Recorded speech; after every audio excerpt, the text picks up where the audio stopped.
반갑습니다. K포커스의 손성복입니다. 네, 손성복 사장님. 아파트를 매도할 때는 저희가 정보가 많은 편인데 토지 도대체 판매할 때 가격을 어떻게 정해야 될지 너무 어렵더라고요. 혹시 어떻게 해야 될까요? 많은 분들이 그 고민으로 찾아주신 분들이 계시는데요. 토지는 이런 아파트나 상가처럼 접근하시면 절대 안 됩니다. 뭔가 다른 게 있나요? 그렇습니다. 우리가 이제 보통 부동산 물건들을 내가 이제 매도하고 싶다 했었을 때는 많은 공인중개사 분들을 찾거나 아니면 인터넷 가격이나 아니면 실질적으로 거래했던 실거래 가표를 많이들 참고하십니다. 그렇죠? 근데 이제 토지를 그런 식으로 접근하시게 되면은 제 가격을 받지 못하는 경우가 훨씬 많습니다.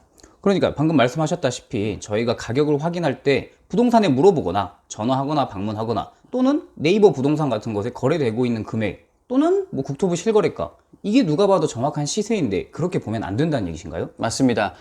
우선은 토지 같은 경우에는 그 토지를 활용하려고 하는 사람의 기준에 있어서 가격이 천차만별이라고 할 수 있습니다. 왜냐하면 아파트 같은 경우에는 한 세대에 그리고 한 단지에 나와 있는 평균 가격이라는 게 존재하는데 땅은 전국에 있는 필지 중에 딱 한 개밖에 없습니다. 그렇죠. 동일한 물건은 없는 셈이죠. 그렇죠. 그렇기 때문에 내 땅을 제 가격을 잘 받을 수 있으시려면은 직접 여러분들이 발품을 찾으셔야 되는데 부동산으로는 조금 찾기는 어렵습니다. 그 생각해보니까 맞는 게 제 토지를 팔려고 부동산에 갔을 때 그 땅을 이 사람도 팔아본 적이 없는 셈이니까 맞습니다. 공정한 가격, 정확한 가격이란 건 그렇다면 없는 것 같네요.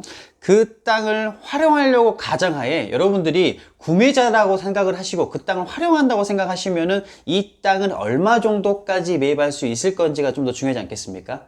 제 땅을 살 사람, 구매할 사람 입장에 생각해 본다는 얘기시네요. 그렇죠. 그래서 이제 제가 늘 말씀드렸던 것처럼 도시지역 밖에 있는 땅과 도시지역 안쪽에 있는 땅으로 조금 갈릴 수가 있습니다. 도시지역 밖에 있는 땅의 활용 가치가 많이 낮기 때문에 제가 투자하지 말라고 했던 이유가 거기서 나오는 거고요.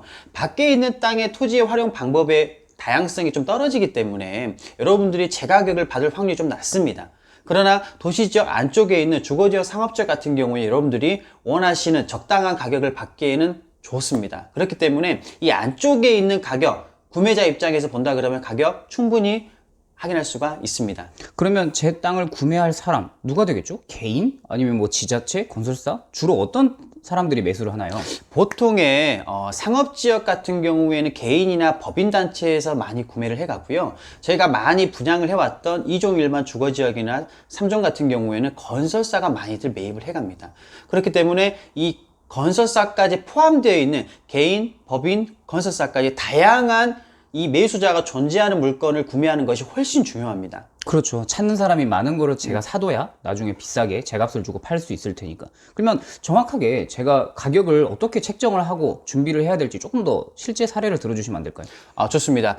제가 이제 주로 분양했던 주거지역 중에서도 2종 일반 주거지역에 대해서 말씀을 드릴게요. 여러분들이 많이들 그 아파트 투자를 해보셨을 거예요. 거기에 나와 있는 분양 가격이 존재하고요.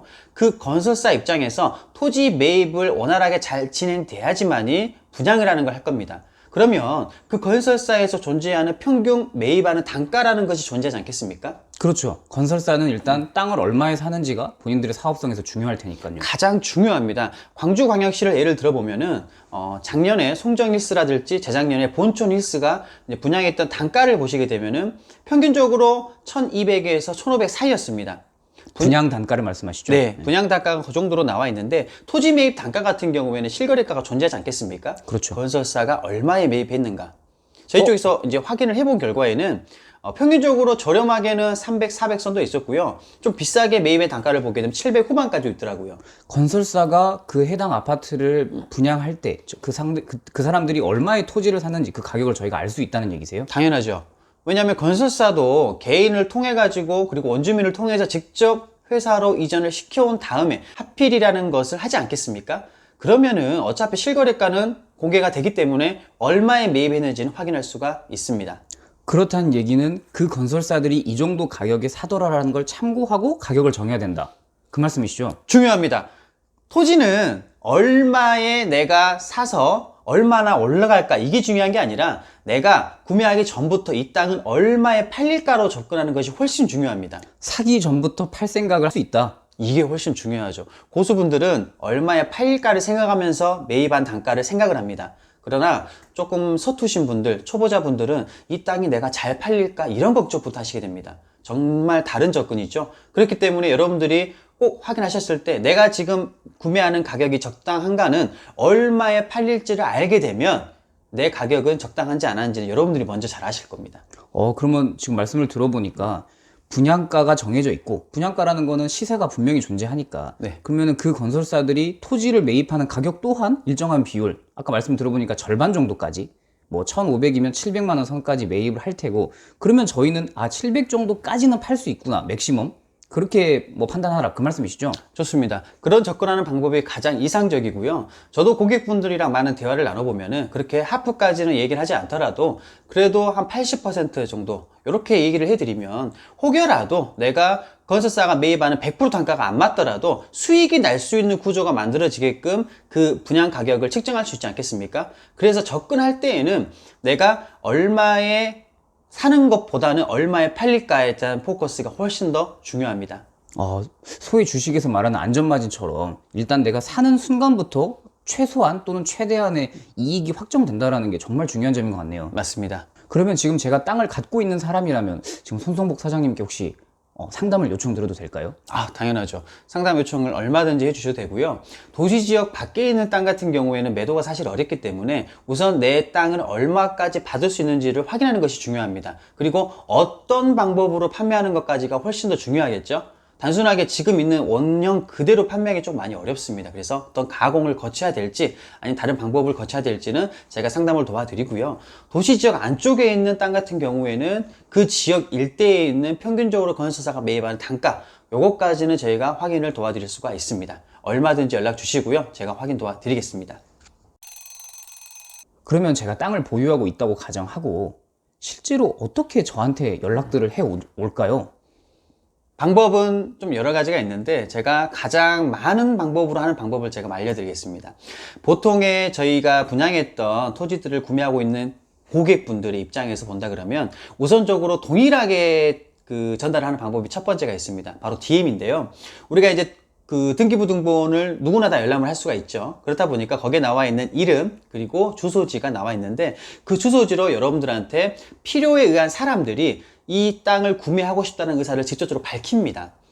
어디 건설사라고 밝히는 경우도 있고요. 어디 부동산이라고 밝히는 경우도 있고 법인이라고 밝히는 경우도 있고 금액대는 나와 있지 않지만 보편적으로 이렇게 DM을 발송해서 이 땅을 구매하고 싶다는 의사를 밝힙니다.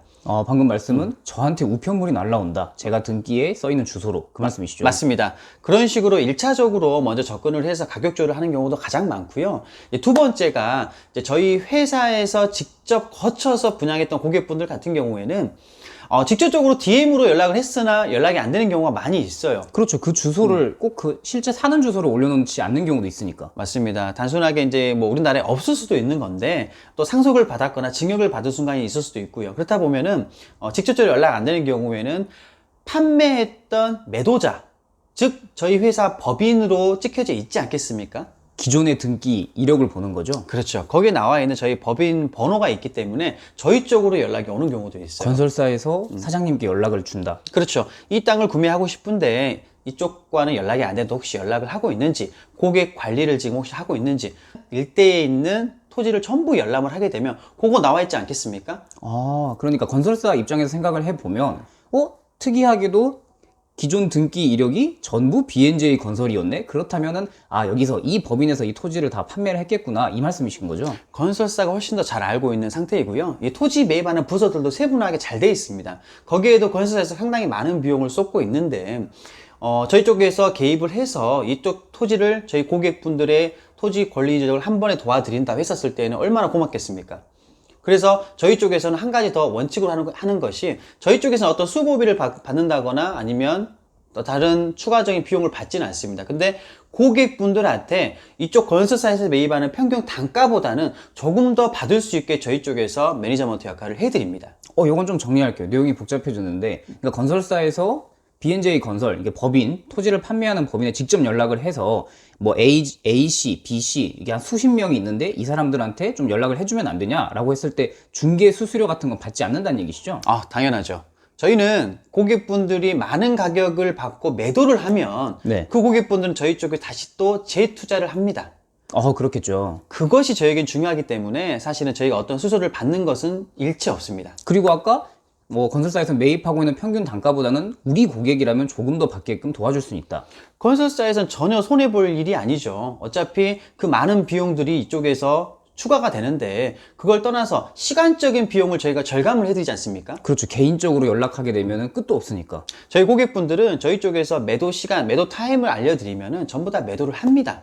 그렇기 때문에 저희 쪽에서 개입을 해서 토지 이전하는 것을 충분히 도와드리고요. 그러니까 서로 그러니까 건설사도 직접 쉽게 한 번에 연락할 수 있으니까 이득이고, 고객 입장에서도 조금 더 평균 단가보다 높게 받을 수 있으니까 이득이고, 맞습니다. 그리고 여기 손성복 사장님도 그 고객들이 다시 재투자를 할 수 있다니까 이득이고, 모두에게 다 해피한 상황이 되겠는거요. 맞습니다. 그런 식으로 어떻게 보면 매도 처리가 됐기 때문에 고객분들도 저희에게 신뢰를 좀 많이 갖고 계시고, 그래서 반복되는 투자율이 굉장히 높습니다, 저희가.